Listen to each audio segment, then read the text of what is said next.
بۆ چۆنیەتی کارکردن بە شێوازێکی زانستی لەسەر گۆڕە بە کۆمەڵەکان و جینۆساید زانکۆی هەولێری پزیشکی چوارەمین کۆنفرانسی زانستی ئەنجامدا.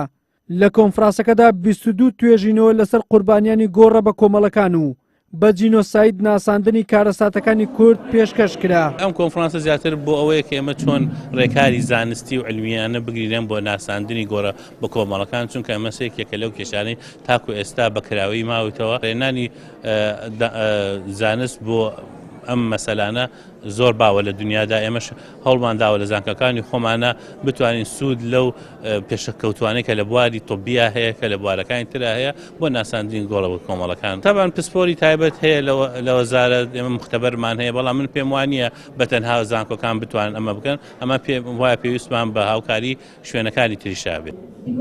بەشێکی تری کۆنفرانسەکە گفتوگۆکردن بوو لەسەر چۆنیەتی بە دۆکۆمنتکردنی گۆڕە بە کۆمەڵەکانی هەرێم و ئاڕستەکردنی بە کۆمەلگای نێودەوڵەتی کە لەمڕۆ تا ئێستا چەندین هەنگاو نراوە، بەڵام هێشتان وەکو پێویست نییە. وەکو زانکۆی هەولێری پزیشکی سنتەرێکی تایبەتمانەیە، سنتەری توێژینەوە و دیراساتی پزیشکی هەموو لە ئەی تو زێتمان هەیە لەو کارانە کە بتوانین ئیشی دیانەیکەین. ئیشەڵا لە مستقبلێکی زۆر نزیکە بە علمی بوون و بە زانستی بوون ئەم کاراناکەین. گەورەترین مشکلامانە داتەبەیزمانەیە. ئێستا لەوان ئیشکەین داتەبەیز دروستکەین. داتەبەیز یعنی ئەو کەس و کارەی کە ماوەتەوە خوێنیان لێ وەربگرین لەگەڵ مەقابری جەماعەکانە لەیەکی بین بۆ یەک بیان ناس. پێویستمان بە پرۆژەیەکی نیشتیمانی گەورە هەیە. بۆ نمونە دەکرێت ناوی لە بنێنین پرۆژەی زیندوو.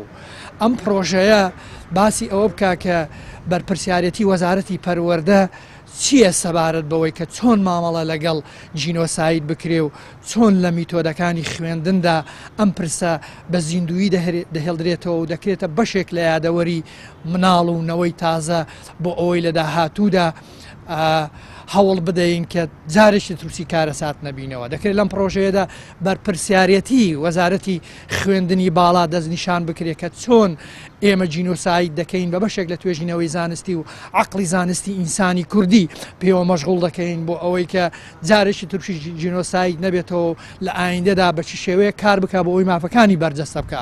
لە دوای تەوابوونی کۆنفرانسەکە تەواوی بۆچوون و ڕاستپاردە و توێژینەوەکان کرانە یەک پاکێج و پێشکەشی وەزارەتی شەهیدان و ئەنفارکراوەکانی هەرێمی کوردستان کرا بۆ ئەوەی لە ئایندەدا لە دەرهێنانی گۆڕە بە کۆمەڵەکان و بە جینۆساید ناساندنی دۆسیەی ئەنفال و یەزیدیەکان سوودی لێوەرگرێ. وەلی سەلیم، کەناڵی ئاسمانی پێام، هەولێر.